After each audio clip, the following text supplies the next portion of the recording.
What a race weekend that was. 2022 just keeps on delivering banger after banger, and the Austrian Grand Prix was anything but boring. Whether it was the qualifying, the sprint race, or the race itself, it had a little bit of everything. There was chaos towards the top, there was midfield battles going on throughout the entire weekend, and of course a little sprinkling of collisions just to mix up the grid that little bit. But who are my main winners and main losers from this one? Well, I think it's hard to look past the number one drivers at the top two teams right now, Max Verstappen and Charles Leclerc. It was a war of attrition between the two over the course of the weekend. Obviously, Max Verstappen getting the best of qualifying and the sprint race itself around the Red Bull Ring in front of all of his fans, but then Charles Leclerc just managed to edge it out in the race itself where the big points were available. And because it was all about tyres, I wanted to break it down for you using this graph here. This is Charles Leclerc and Max Verstappen's lap times over the course of the Austrian Grand Prix, 71 laps in total. But you can see, to begin with, Max Verstappen in the blue here is keeping up with Charles Leclerc in the red fairly handedly. Charles Leclerc a little bit quicker over a couple of occasions, but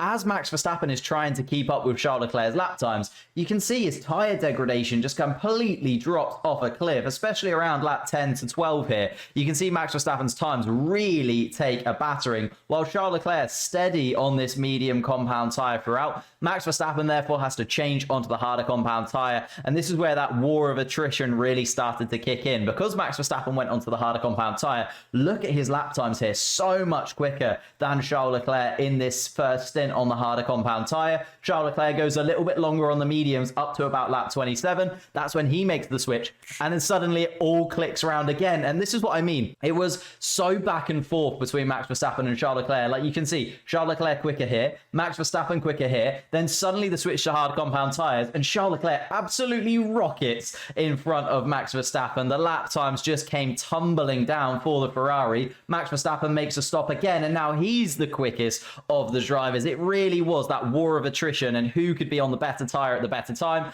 Charles Leclerc came out on top because by the time they got around to the virtual safety car here, they were both put on the medium compound tyre. Even though Max Verstappen was a little bit quicker, Charles Leclerc just managed to edge him out over the course of the Grand Prix. And it was a much needed victory for Charles Leclerc over the course of this weekend. We have to remember that this is a Charles Leclerc who hasn't won a Grand Prix since Australia, which seems boggling to me considering how good that Ferrari has looked all season, how many pole positions Charles Leclerc's managed to pick up. He hasn't been able to turn those into victories. Now he's finally got another victory under his belt, his third victory of the season, and hopefully that gives us a little glimmer in the World Drivers' Championship that it's not all over yet. Especially now he's been able to move in front of Sergio Perez in the World Drivers standings. And talking about Sergio Perez, he's one half of my first loser pairing. It's got to be Sergio Perez and Carlos Sainz. After Silverstone, they were both flying high. In particular, Carlos Sainz had just picked up his first pole position in Formula One, his first win in Formula One. It was all going so well for the Spaniard, and it is crumbling back down to earth again after the Austrian Grand Prix. Not really his fault, though. It looked like he was about to battle with Max Verstappen for second place. Might have been able to turn this Grand Prix into a Ferrari 1-2, which would have been great for them in the Constructors' Championship. But that engine blew up, the fire came out of nowhere, and suddenly Carlos Sainz was all out of this one. Which is a massive shame for Carlos Sainz, because that now means he has 4 DNFs over the course of the first 11 races. And you can see that actually, when he is able to finish these Grand Prix, he's finishing them really well. If you look at his average finishing position over the course of the season, he's right up there. And the reason that he's 4th in the Drivers' Championship and shouldn't really be under pressure from George Russell, because he has a much better average finishing position than both of the Mercedes cars and his teammate in Charles Leclerc as well. But those DNFs haven't just been Ferrari's fault. They've also come at the fault of Carlos Sainz as well, and that's why he's now falling behind in that Drivers' Championship. Now looks like 4th place is basically guaranteed to be his, and he's kind of becoming a second piece of the Ferrari puzzle. Even if they were a little bit indecisive again over the course of this weekend, they did let the two fight each other in the sprint race. I think we can say that Carlos Sainz is firmly becoming the number 2. As is Sergio Perez in the Red Bull setup, a guaranteed number 2, I think we now know. And you know what? It wasn't really his fault. He had really good pace over the course of the weekend. Qualifying was just an absolute shambolic experience for Sergio Perez. Obviously got through into Q3 and then qualified in 4th place, but actually in retrospect had broken track limits when he was in Q2, had gone over the white line. The FIA track limits debacle, they were very good over the course of the weekend, I thought, at being really harsh and really strict about the rules that they put in place, but they just missed this one with Sergio Perez. Ended up being P13 for him in qualifying once that had all been sorted out. Then had great pace in the sprint race, managed to get himself back up into 5th, and it was looking really, really promising for Sergio Perez. I honestly thought he was going to get up there and maybe start to battle with the Ferraris. Obviously, in hindsight, we now know that Max Verstappen struggled a lot on those tyres in the race, and maybe a Sergio Perez would have had a similar sort of issue, but he'd have definitely finished up there in the top 4 had it not been for that collision with George Russell that sent him into the gravel and then eventually sent him out of the race, actually meaning that it does leave the top 6 in quite a nice place in the middle of the season. So we're 11 Grand Prix into it, obviously 2 sprint races over the season so far, and as you can see from this graph, there's been so much interchange in this top 6. Charles Leclerc finally getting back in front of Sergio Perez here, but Carlos Sainz under pressure from George Russell all over again. After a couple of races ago in Canada, he'd finally been able to get back in front of the Mercedes. That Mercedes just keeps on chugging along and getting those points. And also Lewis Hamilton coming into the fray a little bit, had dropped off really, really badly by the time we got to Monza, but is now starting to pick up those points, pick up those consistent podiums, and is back to it. The only question really is, can this gap from Max Verstappen be made smaller? Charles Leclerc is going to do his absolute best, but we can see since Miami, Verstappen has just run away with it, and Charles Leclerc has got a big task ahead of him if he's going to be able to catch up to the Netherlands driver. Now let's just step outside of the top 6, and it is just outside of the top 6 to talk about my next winner in Esteban Ocon. He has been absolutely sublime this season and capped off his 100th Grand Prix in Formula 1 with his best finish of the season so far. And I'm just absolutely loving Esteban Ocon right now. He's put himself in a really good position. He's 8th in the Drivers' Championship, 12 points behind Lando Norris now as that best of the rest midfield driver. And it's the consistency from Esteban Ocon I'm absolutely loving. 8 points finishes from 11 races so far this season. Only 1 DNF, and it wasn't his fault in Silverstone whatsoever. And as I said, this was his best finish so far this season. But I think the reason he's gone a little bit unnoticed over the course of the season and possibly gone a little bit under the radar is because Esteban Ocon's qualifying times have not been great over the course of the season. He often gets out-qualified by Fernando Alonso, and then also he has a worse average qualifying position than Kevin Magnussen in a Haas, and that Alpine has been way more consistent over the course of the season than that Haas car. So it's interesting that Esteban Ocon does a lot of his good work in the races when it really counts and when those points are available. He's really good at making up positions from the start line. He's also really good at getting his strategy right and making sure his tire management is perfect over the course,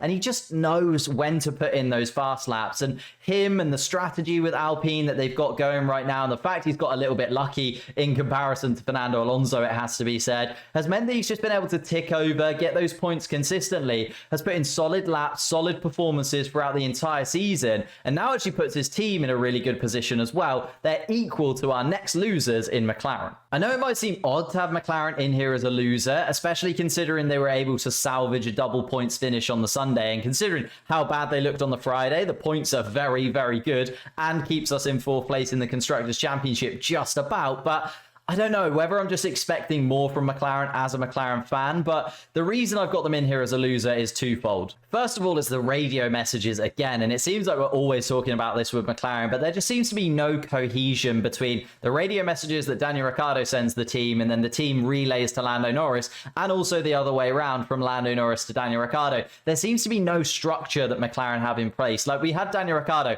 as early as lap 10 in the sprint race with 13 laps left to go, asking about Lando Norris's pace, asking about whether they could switch and whether or not Daniel Ricciardo could have a go at some of the cars in front. And after we'd managed to actually salvage something on the Saturday, really, Daniel Ricciardo should have been given that opportunity to go ahead, in my opinion. Lando Norris still looked a little bit nervy in the car, still didn't look 100%. The second reason is that McLaren now find themselves level pegging with Alpine in terms of the Constructors' Championship when they were miles ahead just a few races ago. Like, if we just delve into the statistics here and the cumulative points by each team, yes, Bahrain didn't go McLaren's way, they didn't pick up any points there, but Saudi Arabia, Australia, Imola, and in particular by the end of the Imola Grand Prix weekend, with both the sprint and the Grand Prix where Lando Norris picked up that podium, they are miles ahead of Alpine and Alfa Romeo. Look at the gap that McLaren have been able to get themselves over this Imola Grand Prix weekend. and they just haven't been able to sustain that form. It looked like McLaren were going to easily be the 4th place team. Alpine have really switched it around. Considering Fernando Alonso has been very unlucky this season,